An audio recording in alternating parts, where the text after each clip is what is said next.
خدا کے زندہ اور پاک کلام میں سے زبور کی کتاب اس کا 76واں باب۔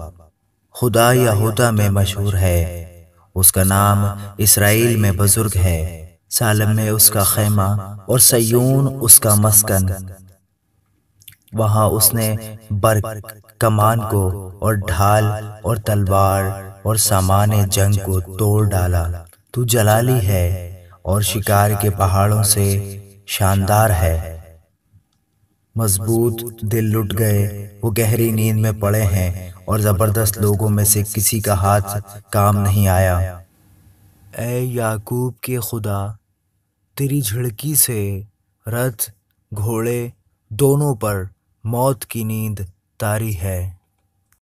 فقط تجھ سے ڈرنا چاہیے، اور تیرے قہر کے وقت کون تیرے حضور کھڑا رہ سکتا ہے؟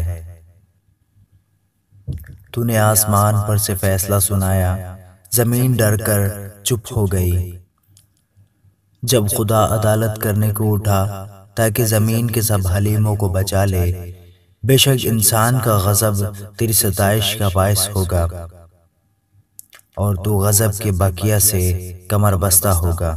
خداوند اپنے خدا کے لیے منت مانو اور پوری کرو، اور سب جو اس کے گرد ہیں وہ اس کے لیے جس سے ڈرنا واجب ہے ہدیے لائیں۔ وہ امراء کی روح کو قبض کرے گا، وہ زمین کے بادشاہوں کے لیے مہیب ہے۔ آمین۔